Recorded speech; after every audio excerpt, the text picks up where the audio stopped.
गुरुर्ब्रह्मा गुरुर्विष्णु गुरुर्देवो महेश्वरः गुरुर्साक्षात् परब्रह्म तस्मै श्री गुरुवे नमः।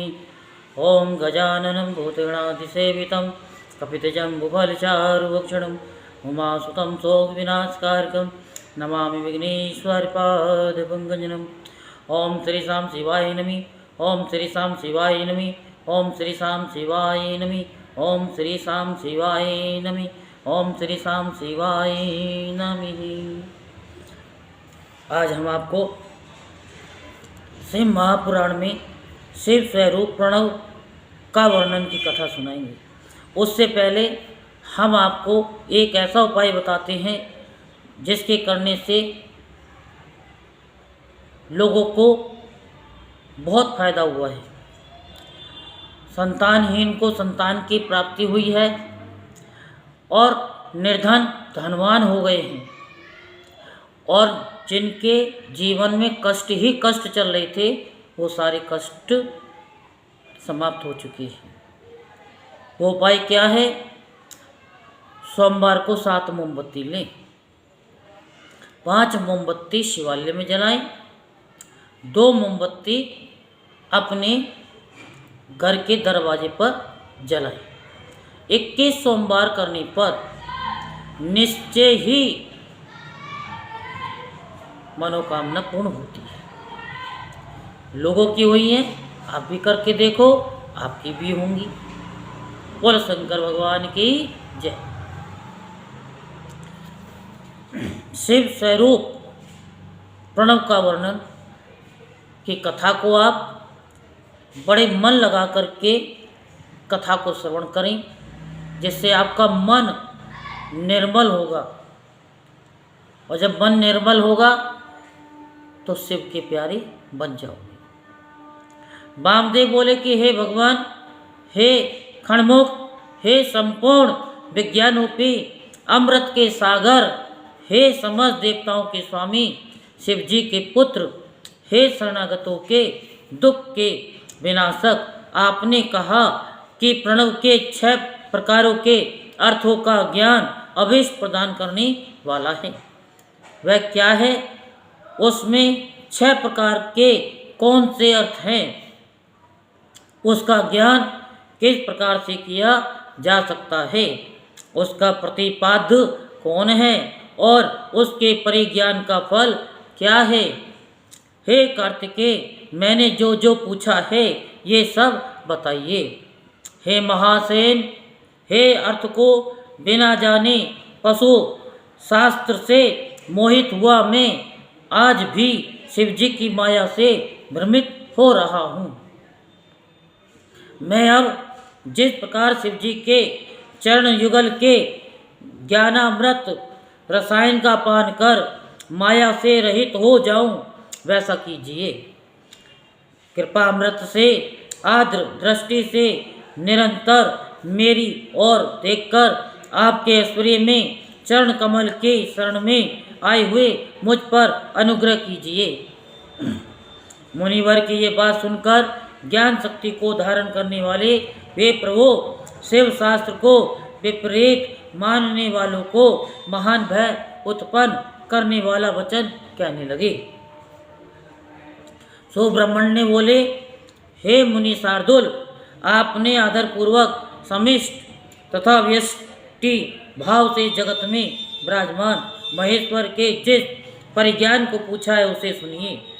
हे सुरत, मैं उस प्रणवार्थ परिज्ञान रूप एक ही विषय को 6 प्रकार के तात्पर्यों की वस्तुते एकता के परिज्ञान सहित विस्तार पूर्वक बता रहा हूँ। पहला मंत्र रूप अर्थ, दूसरा यंत्र रूप अर्थ, तीसरा देवता बोधक अर्थ, चौथा प्रपंच रूप अर्थ, 5वां गुरु रूप को दिखाने वाला अर्थ, और 6ठा शिष्य के स्वरूप का बोध अर्थ। ये 6 प्रकार के अर्थ कहे गए हैं। हे मुनिश्रेष्ठ, मैं उनमें मंत्र रूप अर्थ को आपसे कहता हूँ, जिसे जानने मात्र से मनुष्य महाज्ञानी हो जाता है। पहला स्वर अकार, दूसरा स्वर उकार, 5वें वर का अंतिम वर्ण मकार, बिंदु एवं नाद, ये ही 5 वर्ण वेदों के द्वारा ओंकार में कहे गए हैं, दूसरे नहीं। इनका समिष्ट रूप ओंकार ही वेद का आदि कहा गया है। नाद सर्व समिष्ट रूप है और बिंदु सहित जो 4 वर्णों का समूह है वह शिववाचक प्रणव में व्यष्टि रूप से प्रतिष्ठित है। हे प्राज्ञ, अब यंत्र रूप सुने, वही शिवलिंग स्वरूप है। सबसे नीचे पीठ की रचना करें, उसके ऊपर प्रथम स्वर अकार, उसके ऊपर उकार, उसके ऊपर पवर्ग का अंतिम वर्ण मकार, उसके मस्तक पर बिंदु और उसके ऊपर अर्धचंद्राकार नाद लिखें। इस प्रकार यंत्र के पूर्ण हो जाने पर सभी कामनाएं सिद्ध हो जाती हैं। इस रीति से यंत्र को लिखकर उसे ओंकार से वेष्टि करें, उससे उठे हुए नाद से ही नाद की पूर्णता को जाने। हे मुनि, हे वामदेव, अब मैं शिवजी द्वारा कहे गए देवतार्थ को, जो सर्वस्व गूढ़ है, आपके सुने बस कह रहा हूँ। श्रुति ने स्वयं सद्योजातम प्रबद्धामि से सदाशिवोहम प्रयतन इन 5 मंत्रों का वाचकतार अर्थात ओम को कहा है। ब्रह्मरूपी सूक्ष्म देवता भी 5 ही हैं, इस प्रकार समझना चाहिए कि और ये सभी शिव की मूर्ति के रूप में भी प्रतिष्ठित है। ये मंत्र शिव का वाचक है तथा शिव मूर्ति का भी वाचक है, क्योंकि मूर्ति और मूर्तिमान में वस्तुतः भेद नहीं है। ईशान मुक्तो पेत है इत्यादि श्लोकों के द्वारा भगवान शिव के विग्रह को पहले ही बताया जा चुका है। अब उनके 5 मुखों को सुने। पंचम अर्थात ईशान से आरंभ करके सद्योजात का आदि अनुक्रम से उनका श्री विग्रह कहा गया है तथा पश्चिम मुख सद्योजात से लेकर ऊर्ध्वमुख ईशान पर्यटन शिव के 5 मुख कहे गए हैं। तत्पुरुष से लेकर सद्योजात पर्यटन ये 4 ब्रह्मरूप ईशान देव के चतुर्व्यूह के रूप में स्थित है।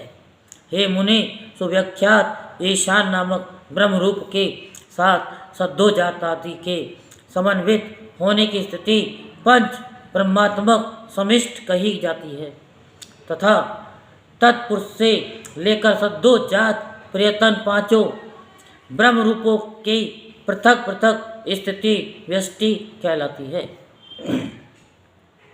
ये अनुग्रह में चक्र है।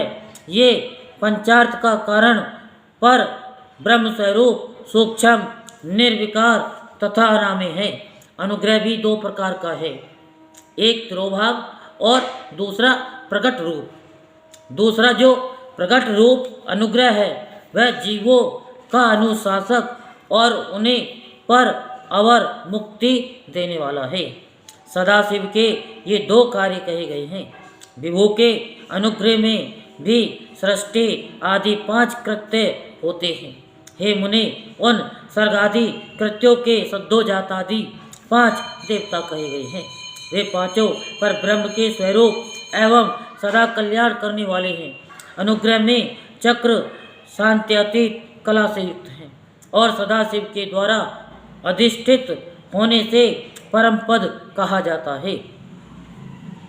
प्रणव में निष्ठा रखने वाले सदाशिव के उपासकों तथा आत्मानुसंधान में निरत यतियों को यही पद प्राप्त करना चाहिए।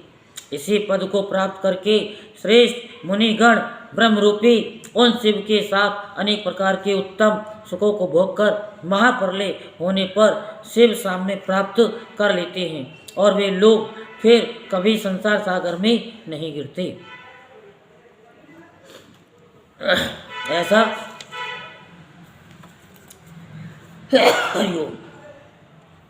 ऐसा सनातनी श्रुति कहती है। ये समिष्टि के ही सदाशिव का ऐश्वर्य है। वे संपूर्ण ऐश्वर्य से संपन्न हैं, ऐसा अर्थारोणी श्रुति कहती है। वे समस्त ऐश्वर्य देते हैं, ऐसा वेद कहते हैं।